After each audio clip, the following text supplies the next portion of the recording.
let's totally reframe how you think about your health. It's not some passive state of being. It's an active, ongoing battle. In this explainer, we're going to look at your body as a fortress, one that is constantly defending itself. I mean, really think about that for a second. Your body, this amazing, complex fortress, with walls to keep out invaders and a whole army inside ready to fight at a moment's notice. And this isn't just some clever metaphor. It's a really powerful way to understand the war that's being waged for your well-being every single day. All right, Section 1, Your Body Under Siege. So before we meet the bad guys, the invaders, let's first figure out what a perfectly maintained fortress even looks like. What's the ideal state that we're all trying to defend here? And here's what's so interesting. Health isn't just about not being sick. It's defined as a state of complete physical, mental, and social well-being. So a truly healthy fortress isn't just standing, it's thriving. Physically, its command center, your mind, is sound, and its relationships with the outside world are positive. It's the whole shebang. Okay, every good story needs a villain, right? And your fortress has them in droves. Let's meet the microscopic threats that are constantly laying siege to your body, the things we call pathogens. Their game plan is brutally simple. Get in, make a bunch more of themselves, and just wreak havoc. And these aren't just passing troublemakers, they're parasites, and their goal is to take over critical operations inside your fortress.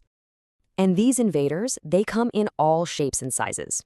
You've got bacteria, which are like foot soldiers, targeting specific districts like your lungs or your gut. You've got viruses that literally hijack your own cells, turning them into enemy factories. Then there are protozoa, super complex spies running covert ops in your bloodstream. And you even have fungi that attack the outer walls, your skin. To really understand the enemy, let's follow one of the most notorious invaders on its mission. We're going to go deep and track the life cycle of Plasmodium, the nasty little parasite that causes malaria.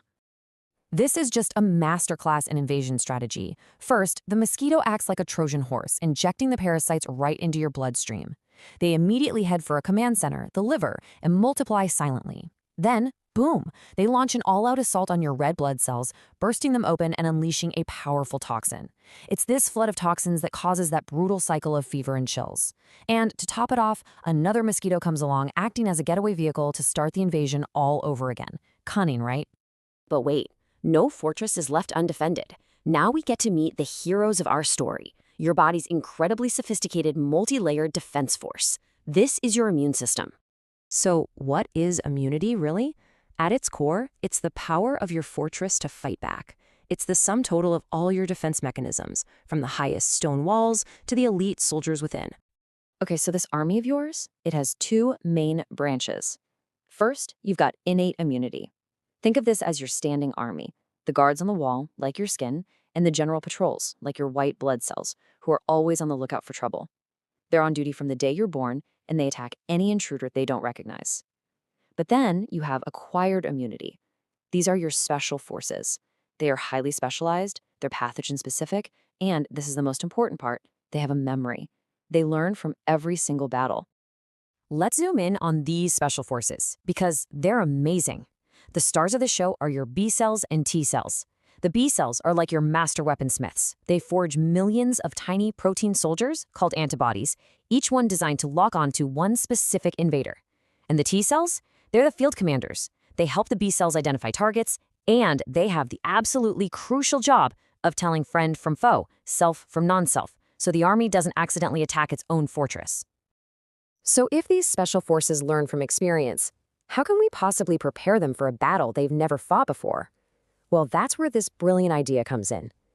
Vaccines are essentially advanced training drills for your immune system. Here's how the training simulation works. We introduce a weakened or dead version of the enemy. Your defense force mounts a small primary response, learning the enemy's weaknesses and creating those special antibody weapons. But crucially, it also creates memory B and T cells. These guys are the veterans. So if the real invader ever shows up, these memory cells recognize it instantly and launch a massive, swift, and overwhelming counterattack, often neutralizing the threat before you even know you're sick. But, sometimes things go wrong. Horribly wrong. What happens when the defense systems themselves fail? Sometimes the greatest threats don't come from outside the walls, but from catastrophic failures within. We're talking sabotage, rebellion, and even friendly fire. Cancer is the ultimate internal rebellion. See, your normal cells have this built-in property called contact inhibition. They know when to stop growing. Cancer cells? They lose that. They forget how to stop. They become rebels, dividing without any limits, forming tumors that hog all the resources and starve the loyal, healthy tissues around them. AIDS, which is caused by HIV, is a direct act of sabotage against your immune system's high command. The virus specifically targets and destroys the helper T lymphocytes, the very commanders that coordinate your entire defense. Without them, the army is just thrown into total disarray. And the strategy is just devastatingly clever. The HIV virus hijacks your own patrol cells, called macrophages, and turns them into virtual HIV factories, just churning out more and more of the virus. This causes a steady, progressive collapse of your T cell population, leaving the fortress completely vulnerable to even minor invaders it could have easily fought off before.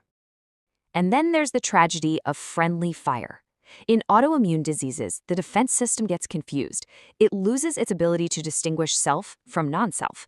The army mistakenly identifies its own citizens as the enemy and launches an attack, which is what we see in conditions like rheumatoid arthritis. And finally, you've got allergies, which are basically a faulty alarm system. The guards become hyper-vigilant, sounding a massive, exaggerated alarm for totally harmless visitors like pollen or dust. It's like calling out the entire army because a butterfly landed on the wall. That overreaction is what gives you all those miserable symptoms.